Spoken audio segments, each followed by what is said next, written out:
हम लोगों ने फ्रांसीसी क्रांति का कुछ पेज है ना अगले पिछले दिन पढ़े थे, और जो 14 जुलाई को है ना पेरिस नगर में क्या माहौल था, और लुई सोलवा ने है ना वहाँ का सम्राट ने क्या शहर में घुसने का आदेश दिया था, जिसकी वजह से है ना फ्रांस के लोग हैं ना क्या कर दिया था, 7,000 लोग हैं ना बास्तिल के किला पे है ना चढ़ाई कर दिया था, और उस पर तोड़ फोड़ किया था, और निरंकुश शक्तियों के प्रति के कारण उस बास्तिल किले को ध्वस्त कर दिया गया वहाँ के पब्लिक लोग ने, जनता लोग ने। और उसके बड़ी ये सब किस लिए हुआ था, पाव रोटी की महंगी कीमतों के विरोध के कारण हुआ था।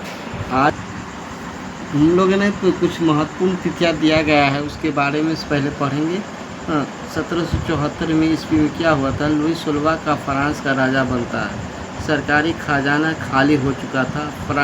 प्राचीन राजतंत्र के समाज में असंतोष गहराता जा रहा था, और 1789 स्टेट जनरल का आहन किया गया। तृतीय स्टेट नेशनल असेंबली का गठन करता है, और बास्तिल पर हमला, देहात में किसानों का विद्रोह। और 1791 ईस्वी में सम्राट को शक्तियों को अंकुश लगाने और सभी मुसलमानों को मूलभूत अधिकार प्रदान करने के लिए संविधान बनाया जाता है।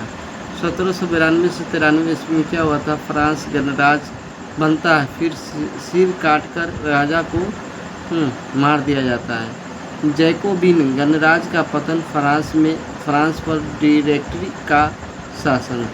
1804 ईस्वी में नेपोलियन फ्रांस का सम्राट बनता है, यूरोप के विशाल भूभाग पर कब्जा कर लेता है। 1815 ईस्वी में क्या होता है, वाटरलू में नेपोलियन की हार होती है। प्रथम स्टेट में क्या था, पादरी वर्ग था जिसे चर्च में काम करने का आदेश था, और दूसरे कुलीन वर्ग था जो उनके राजा वगैरह राजा रानी के हैं ना रिलेशनशिप में जो आता था उसके बारे में। और तीसरे स्टेट में गरीब और अमीर दोनों जाति के लोग थे। और तीसरे स्टेट के बारे में हम आज समझने वाले हैं। और तीसरे स्टेट के प्रतिनिधि खुद को संपूर्ण फ्रांसीसी राष्ट्र का प्रवक्ता मानते थे। 20 जून को ये प्रतिनिधि वारसाई के इंडोर टेनिस कोर्ट में जमा हुए। उन्होंने अपने आप को नेशनल असेंबली घोषित कर दिया और शपथ ली कि जब सम्राट की शक्ति को कम करने वाला संविधान तैयार नहीं किया जाएगा तब असेंबली भंग नहीं होगी। और उनका नेतृत्व मिराबियो और आबे सीए ने किया। मिराबियो का जन्म कुलीन परिवार में हुआ था। कुलीन परिवार में हुआ था मिराबियो का जन्म, लेकिन वह सामंती विशेषाधिकारों वाले समाज को ख़त्म करने की ज़रूरत से सहमत था। उसने एक पत्रिका निकाली, वारसाई में जुटी भीड़ के समक्ष जोरदार भाषण दिए। आबे सीए मूलतः पादरी था। और तीसरा स्टेट क्या है, शीर्षकों से ये अत्यंत प्रभावशाली प्रचार पुस्तिका पम्पलेट लिखी गई। अब हम लोग हैं ना क्रियाकलाप के बारे में देखेंगे। क्रियाकलाप क्या है, तीसरे स्टेट के प्रतिनिधि के मध्य एक मेज पर खड़े असेंबली अध्यक्ष बेली की ओर हाथ उठाकर शपथ लेते। क्या आप मानते हैं कि इस समय बेली निर्वाचित प्रतिनिधियों की ओर पीठ करके खड़ा होगा? बेली को इस दर्शाने चित्र 5 के पीछे डेविड का क्या इरादा प्रतीत होता है। उसके बाद है ना हम लोग ने इसके बारे में पढ़ेंगे। टेनिस कोर्ट में शपथ किस तरीके से दिया गया और उसके बारे में जानेंगे। एक विशाल पेंटिंग के जातक लुई डेविड द्वारा बनाया गया शुरुआती रेखांकन, यह तस्वीर नेशनल असेंबली में लगाई जानी थी।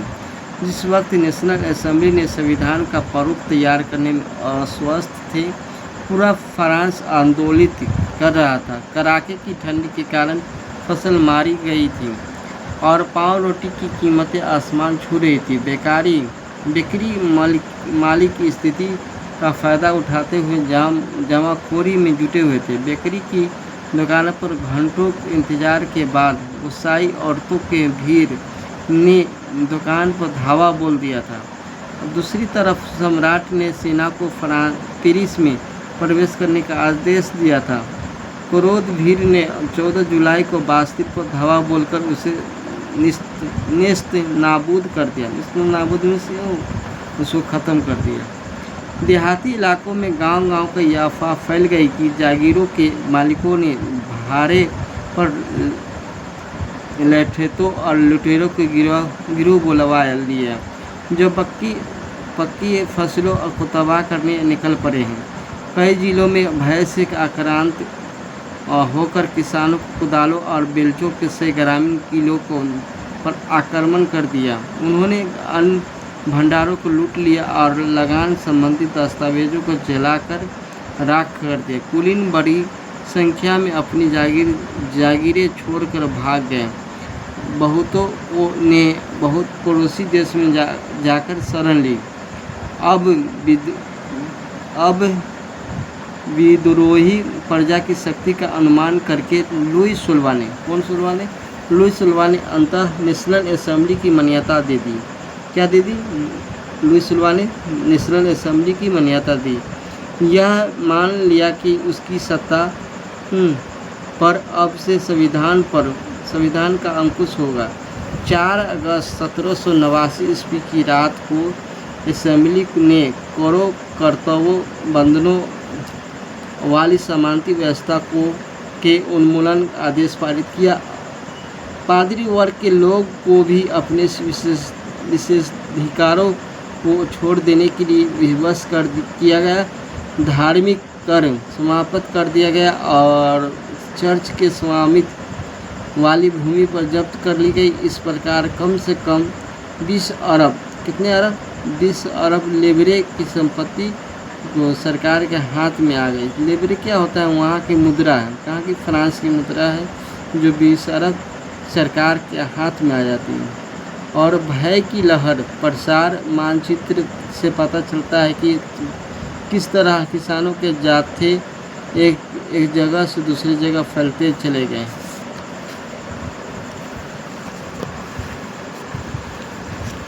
और उसके बाद हम लोग देखेंगे फ्रांस में संवैधानिक राजतंत्र बन गया। नेशनल असेंबली ने 1791 ईस्वी संविधान का प्रारूप कर लिया और इसका मुख्य उद्देश्य क्या था? सम्राट की शक्तियों को सीमित करना। सम्राट की शक्तियों को क्या करना? सीमित करना। एक व्यक्ति के हाथ में केंद्रित होने के बजाय अब इन शक्तियों को विभिन्न संस्थानों विधायिका और कार्यपालिका और न्यायपालिका में विभाजित हस्तांतरित कर दिया गया।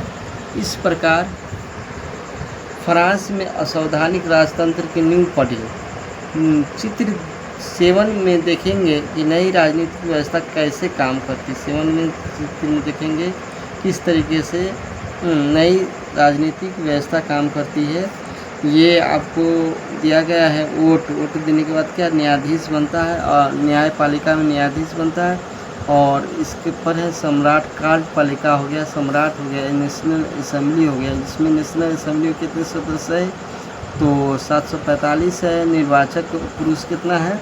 50,000 है। और सक्रिय नागरिक के बारे में समझेंगे। मताधिकार प्राप्त लोग 2.8 करोड़ की जनसंख्या में 40 लाख लोग हैं। निष्क्रिय नागरिक मताधिकार प्राप्त नहीं है। लगभग 30 लाख पुरुषों, महिलाओं, बच्चों और 25 वर्ष से कम उम्र के व्यक्तियों की मताधिकार प्राप्त नहीं था।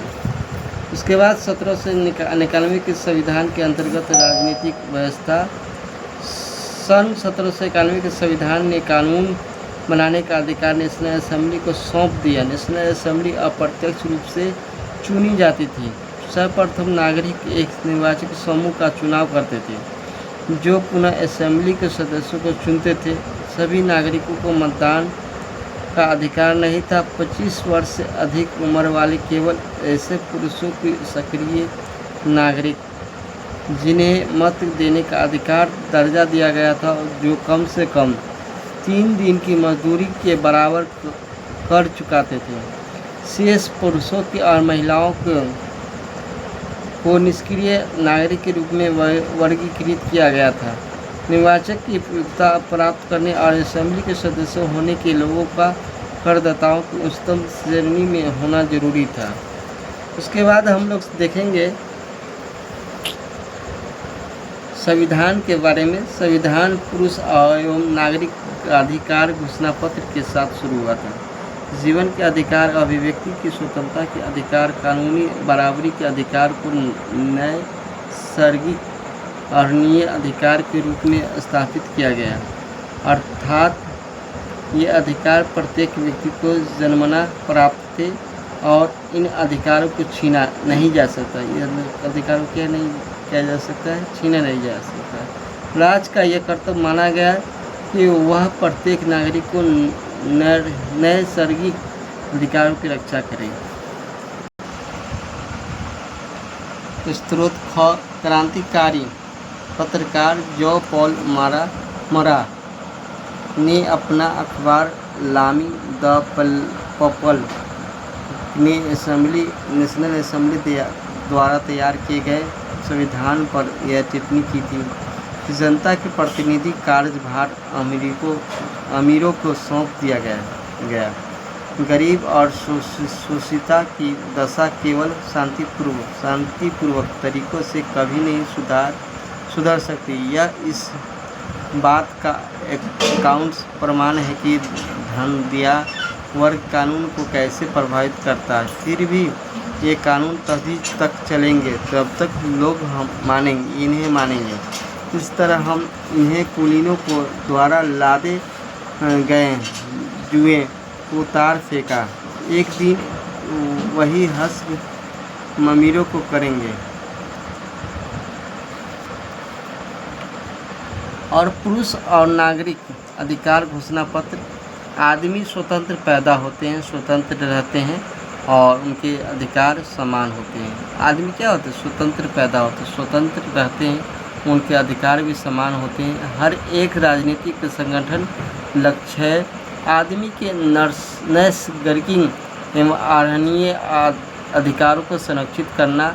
ये अधिकार है स्वतंत्रता, संपत्ति सुरक्षा एवं शोषण प्रतिरोध का अधिकार, समग्र संप्रभुता का स्रोत का राज्य में निहित कोई भी समूह या व्यक्ति ऐसा अनाधिकार प्रयोग नहीं करेगा जिससे जनता का सत्ता में स्वीकृति नहीं मिली। स्वतंत्रता का आशय ऐसे काम करने की शक्ति से है जो औरों की नुकसानदेह न हो। समाज के लिए किसी हानिकारक कृत्य पर पाबंदी लगाने का अधिकार कानून के पास है। कानून सामान्य इच्छा की अभिव्यक्ति है। सभी नागरिक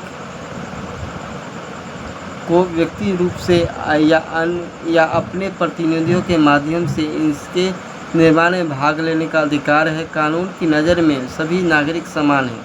कानून सम्मत प्रक्रिया के बाहर किसी भी व्यक्ति को न तो दोषी ठहराया जा सकता है, न ही गिरफ्तार अथवा नज़रबंद किया जा सकता है। प्रत्येक नागरिक बोलने, लिखने और छापने के लिए आज़ाद है, लेकिन कानून द्वारा निर्धारित प्रक्रिया के तहत ऐसी स्वतंत्रता के दुरुपयोग जिम्मेदारी उसी की होगी। सार्वजनिक होता है, पब्लिक प्लेस होता है। सेना और प्रशासन के खर्च चलाने के लिए एक सामान्य कर लगाना अपरिहार्य है। सभी नागरिकों की उसकी आय के अनुसार समान रूप से कर लगाया जाना चाहिए।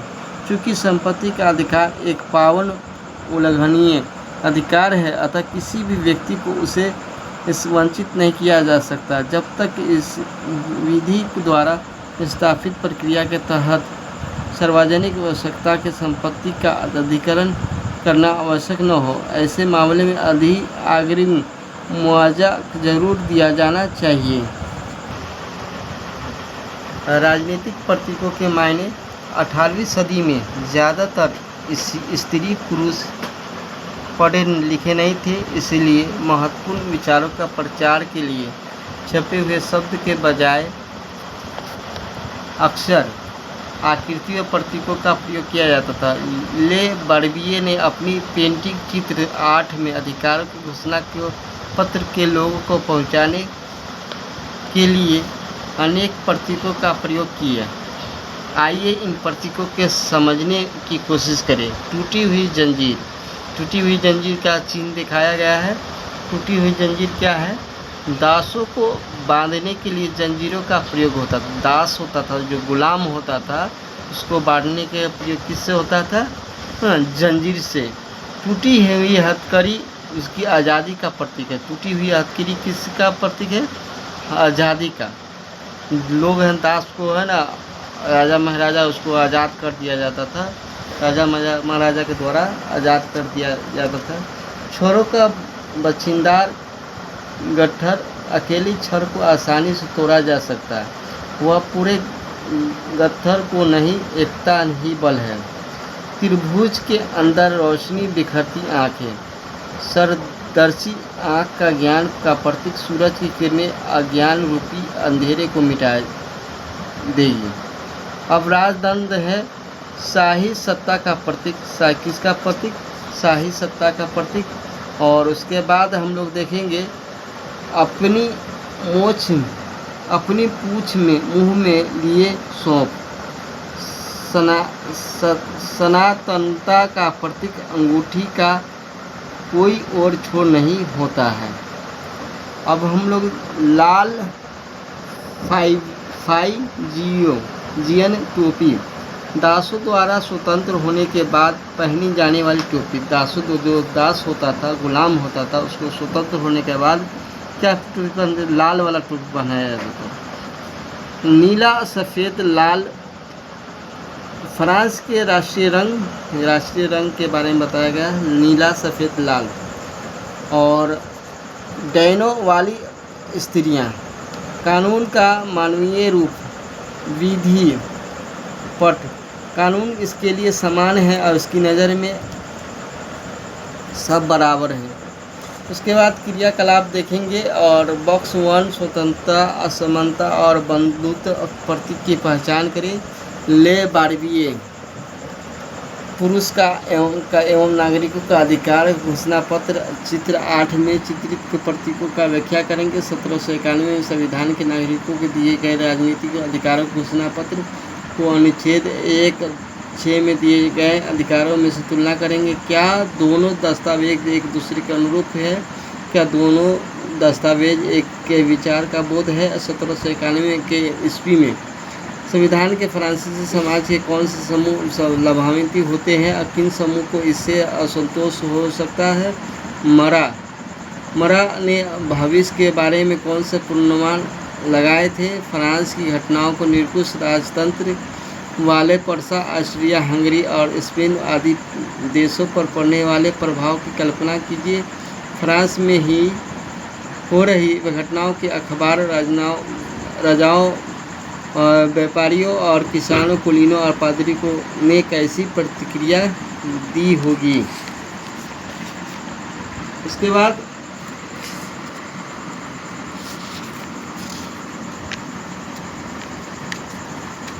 फ्रांस में राजतंत्र का उन्मूलन या गणतंत्र की स्थापना करेंगे। फ्रांस की स्थिति में आने वाले पुरुषों में तनाव बनी रही। यद्यपि लुई 16 ने संविधान का हस्ताक्षर कर दिए गए, परंतु पर्सा के राजा से उसकी गुप्त वार्ता भी चल रही थी। फ्रांस की घटनाओं से अन्य पड़ोसी देशों के शासक भी चिंतित थे। इसलिए 1789 की गर्मियों के बाद होने वाली ऐसी घटनाओं को नियंत्रित करने के लिए इन शासकों ने सेना भेजने की योजना बना ली थी। लेकिन जब तक इस योजना पर अमल होता, अप्रैल 1792 ईस्वी में नेशनल असेंबली पर्सा एवं ऑस्ट्रिया के विरोध युद्ध की घोषणा का प्रस्ताव पारित कर दिया था। और प्रांतों से हजारों स्वयंसेवी और सेना में भर्ती होने के लिए जमा होने लगे। उन्होंने इस युद्ध को यूरोपीय राजाओं, कुलीनों और के विरुद्ध जनता के जंग के रूप में लिया। उनके होठों पर देशभक्ति के जो तराने थे उनमें कवि रोजेट लाइन द्वारा रचित मार्सिले थे। ये कवि है रोजेट दी लाइन द्वारा रचित मार्सिले। वह गीत पहली बार मार्सिलेस के स्वयंसेवियों ने पेरिस की ओर कुछ कर गाया था, इसीलिए इसे गाने के नाम मार्सिले हो गया था। अब फ्रांस का राष्ट्रगान है। क्या है? फ्रांस का राष्ट्रगान है। क्रांतिकारी युद्धों से जनता को भारी क्षति एवं आर्थिक कठिनाइयाँ झेलनी पड़ी। पुरुषों के मोर्चे पर चले जाने के बाद घर परिवार रोजी रोटी जिम्मेदारी औरतों के कंधों पर पड़ी। देश की आबादी एक बड़े हिस्से को ऐसा लगता था कि क्रांति के सिलसिले को आगे बढ़ाने की ज़रूरत है। क्या बढ़ाने की ज़रूरत है? क्रांति के सिलसिले को आगे बढ़ाने की ज़रूरत है, क्योंकि 1791 ईस्वी में संविधान में से सिर्फ अमीरों का ही राजनीतिक अधिकार प्राप्त था। क्योंकि 1791 ईस्वी से सिर्फ अमीरों का राजनीतिक अधिकार प्राप्त था। लोग राजनीतिक क्लबों के अड्डे जमा कर सरकारी नीतियों को और अपनी कार्य योजना पर बहस करते थे। इनमें जैकोबिन क्लब सबसे सफल था। इसका नाम पेरिस के भूतपूर्व कॉन्वेंट ऑफ सेंट जेकब के नाम पड़ा, जो अब इस राजनीतिक समूह का अड्डा बन गया था। इस पूरी अवधि में महिलाएं भी सक्रिय था, उन्होंने भी अपने क्लब बना लिए। इस अध्याय के खंड 4 में आपकी इन गतिविधियों एवं मांगों के बारे में जानेंगे। जैकोबिन क्लब के सदस्य मुख्यतः समाज के कम समृद्ध हिस्से में आते हैं। उनमें एक छोटे से दुकानदार, कारीगर जैसे जूता बनाने वाला, पेस्ट्री बनाने वाला, घारी साज, छपाई करने वाला और नौकर दिहाड़ी मजदूर शामिल थे। उनका नेता मैक्सिमिलियन रोबेस्पियर था और जैकोबिनो एक बड़े वर्ग ने गोदी कामगारों की तरह धारीदार लंबी पतलून पहनने का निर्णय किया। उन्होंने समाज के फैशन परस्त वर्ग, खासतौर से घुटने तक पहनने वाले ब्रीचेस जो घुटना पहनने वाले कुलीनों को से खुद अलग करने के लिए किया। यह ब्रीचेस पहनने वाले कुलीनों की सत्ता समाप्ति के ऐलान का उनका तरीका था। कॉन्वेंट धार्मिक जीवन के समर्पित समूह की इमारत। माँ पुलौत बिना ब्रीचेस वाले दंपति। आज तक इसी तक क्लास, अगले दिन